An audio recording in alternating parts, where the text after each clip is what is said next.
வேலுமணி ஆதரவு எம்எல்ஏக்கள் மூலமா பெரும்பான்மை இல்லாத விஜய் கட்சியை வளைத்து போடும் திட்டத்தை அமித்ஷா தொடங்கியிருக்கிறாரு அப்படின்னு தாங்க சொல்லணும். அது மட்டும் இல்லாமல் கூட்டணி அமைச்சரவையிலையும் சேர்ந்து குடைச்சல் கொடுக்க ஒரு முடிவெடுத்திருக்கிறதாகவும் ஒரு செய்தி கசிந்திருக்கிறது. இது எந்த அளவுக்கு உண்மை, இதன் காரணமாக முதலமைச்சர் விஜய்க்கு வேறு என்ன மாதிரியான பிரச்சனைகள்லாம் எழப்போகின்றது அப்படிங்கிற மாதிரியான பல முக்கிய பரபரப்பான அரசியல் தகவல் தற்போது வெளியாகி அரசியல் களத்தை ஆட்டி படைத்துக் கொண்டிருக்கிறது அப்படின்னு தாங்க சொல்லணும். இது குறித்த முழுமையான தகவலோடு இன்னும் பரபரப்பான தமிழக அரசியல் அப்டேட்ஸ் தொடர்ந்து நீங்க தெரிந்த பலன் பெற வீடியோவை ஸ்கிப் பண்ணாம கடைசி வரைக்கும் பாருங்க. வீடியோக்குள்ள புகிறதுக்கு முன்னாடி இதுவரைக்கும் நீங்க நம்ம சேனலை சப்ஸ்கிரைப் பண்ணல அப்படின்னா உடனே சப்ஸ்கிரைப் பண்ணிக்கோங்க. அப்படியே பக்கத்தில் இருக்கக்கூடிய நோட்டிஃபிகேஷனுக்கான பெல் பட்டனையும் பிரஸ் பண்ணிக்கோங்க. சரி நேர்களே, வாங்க வீடியோக்குள்ள போகலாம். வேலுமணி ஆதரவு எம்எல்ஏக்கள் மூலமா பெரும்பான்மை இல்லாத விஜய் கட்சியை வளைத்து போடக்கூடிய திட்டத்தை அமித்ஷா தொடங்கியிருக்காரு. கூட்டணி அமைச்சரவையிலையும் சேர்ந்து குடைச்சல் கொடுக்கவும் முடிவு செய்திருக்காராம். அதன் ஒரு கட்டமா Z+ பாதுகாப்பையும் வழங்கி மொத்தமா விஜய கட்டுப்பாட்டுக்குள்ள ஒன்றிய அரசு கொண்டு வந்திருக்கிறதாக பரபரப்பு தகவல் ஒன்று வெளியாகியிருந்தது. அதிமுகவை கட்டுப்பாட்டுக்குள் வைத்திருக்கக்கூடிய ஒன்றிய அரசு எடப்பாடி பழனிசாமியை டெல்லிக்கு அழைத்து கூட்டணியை உறுதி செய்திருந்தாங்க. அதே நேரத்தில் அதிமுகவில் இருந்து பிரிந்து சென்ற பன்னீர்செல்வம், டிடிவி தினகரன், சசிகலா ஆகியோரை கட்சியில் சேர்க்க வேண்டும் அப்படின்னு அமித்ஷா பலமுறை சொல்லியிருந்தார். ஆனால் அதை காதல வாங்காத எடப்பாடி பழனிசாமி தமிழகம் முழுவதும் சூறாவளி சுற்றுப்பயணம் செய்தார்.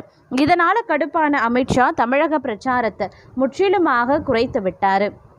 அமித்ஷா எதிர்பார்த்தது போலவே அதிமுக படுதோல்வியை சந்தித்தும் இருந்தது.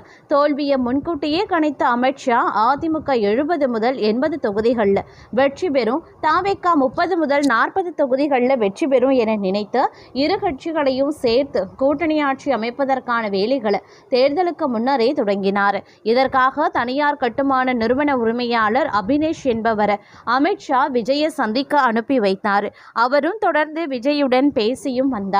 தேர்தல் முடிவுகள் அப்படியே உல்டாவாக மாறிடுச்சு. இதனால ஏற்கனவே போட்ட திட்டப்படி விஜயை சந்தித்த அபினேஷ் பாஜகவுடன் கூட்டணி குறித்து பேசியிருந்தார். அப்போது பேசிய விஜய் பாஜகவை தேர்தல் நேரத்தில் திட்டிட்டேன், இப்போது கூட்டணி சேர்ந்தால் மக்கள் சந்தேகப்படுவாங்க, அதனால் அதிமுகவை கூட்டணிக்கு அழைத்து வாருங்க அப்படின்னு தெரிவித்திருந்தார்.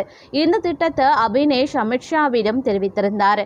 அதைத் தொடர்ந்து அமித்ஷா வேலுமணியை தொடர்ந்து கொண்டு எப்படியாவது அதிமுகவை தாவேக கூட்டணியில் சேர்க்க வேண்டும் அப்படின்னு சொல்லியிருக்காரு.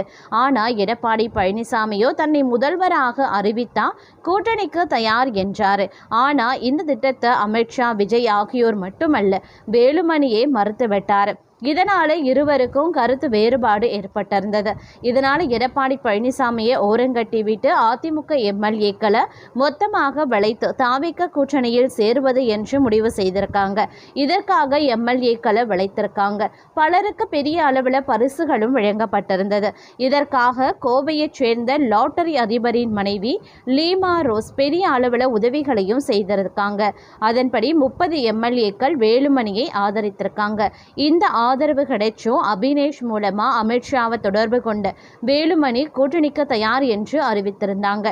இந்த தகவலை விஜய்க்கும் தெரியப்படுத்தியதோடு தங்கள் அணிக்கு முக்கியமான துறைகளுடன் 8 முதல் 10 அமைச்சர் பதவிகள் வேண்டும் என்று தெரிவித்திருந்தாங்க. இதனால் கூட்டணி அமைச்சரவைக்கு விஜய் சம்மதித்து விட்டார். தாவேகாவிடம் 107 எம்எல்ஏக்கள் இருக்காங்க. கூட்டணியில் புதிதாக காங்கிரஸிடம் 5 எம்எல்ஏக்கள் மட்டுமே இருக்காங்க. அதே நேரத்தில் திமுக கூட்டணியில் தொடர்வதாக சொல்லியிருக்கக்கூடிய இரு கம்யூனிஸ்டுகளின் 4 எம்எல்ஏக்கள், விசிகாவின் 2, IUML 2 என 8 எம்எல்ஏக்களின் ஆதரவுடன் 120 என்ற மெஜாரிட்டி கிடைச்சது. ஆனால் 8 எம்எல்ஏக்கள் எப்போது வேண்டுமானாலும் திமுக கூட்டணிக்கு சென்று விடுவாங்க. இதனால் அதிமுகவில் இருந்து ஒரு அணி உடைந்து வந்தால் அவர்களை சேர்த்து கொண்டால் 137 எம்எல்ஏக்களின் ஆதரவு கிடைக்கும். காங்கிரசின் ஆதரவு கூட தேவைப்படாது என்ற நிலை தற்போது உருவாகியிருக்கிறது. அதே நேரத்தில் அமித்ஷாவிடம் இருந்து விஜய் கூட்டணியில் சேருவதற்கான உத்தரவு இன்னும் வேலுமணிக்கு வரவில்லை.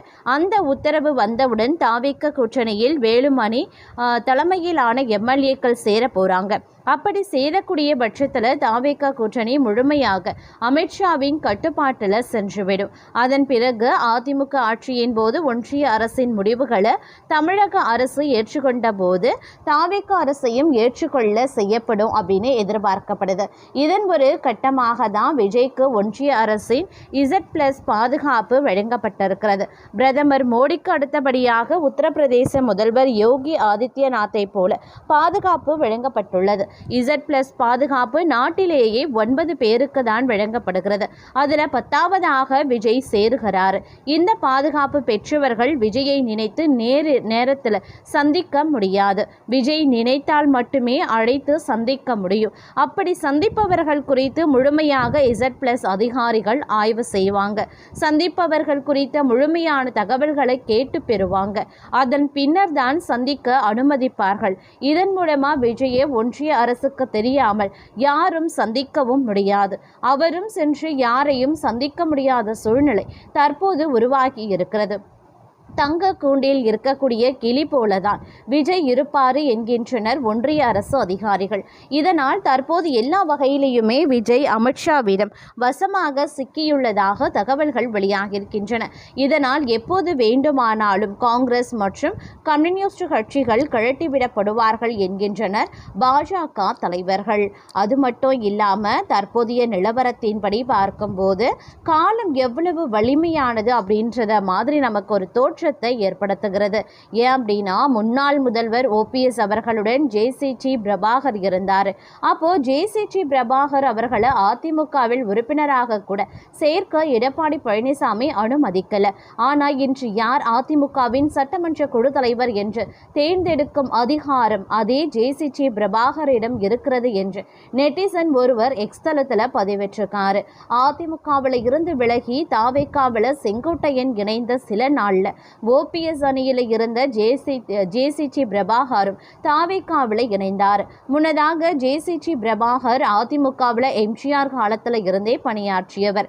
OPS ஆதரவாளராகவும் அதிமுக தொண்டர் உரிமை மீட்பு குழுவிலையும் தீவிரமாகவே செயல்பட்டார். ஆனால் கடந்த ஜனவரி 2ஆம் தேதி தமிழக வெற்றி கழக தலைவர் விஜய் முன்னிலையில் சென்னையில் தன் ஆதரவாளர்களுடன் இணைந்து கொண்டார். 2026 தமிழ்நாடு சட்டமன்ற தேர்தலில் தாவேகா வேட்பாளராக 1000 விளக்கு தொகுதியில் போட்டியிட்டு வெற்றி பெற்றவர். தமிழ்நாட்டின் சட்டமன்ற பேரவை தலைவராக தேர்வு செய்யப்பட்டிருக்கார். முன்னதாக தாவேகாவில் JCT பிரபாகர் இணைந்த போது எந்த பதவியும் விஜய்க்கு வழங்கவில்லை.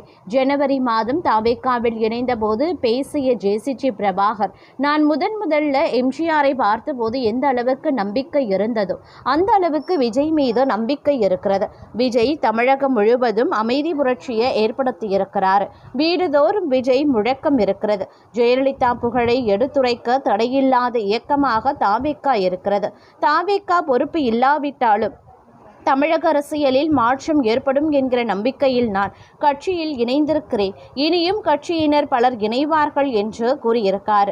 JCT பிரபாகர் வில்லிவாக்கம் சட்டமன்ற தொகுதியில் 1980 மற்றும் 2011 என 2 சட்டமன்ற தேர்தல்களில் அதிமுக சார்பில் வெற்றி பெற்று MLAவாக பணியாற்றிய அனுபவம் கொண்டவர். JCT பிரபாகர் திமுகவின் கோட்டையான 1000 விளக்கு தொகுதியில் வென்றுதான் சபாநாயகரும் ஆகியிருக்காரு.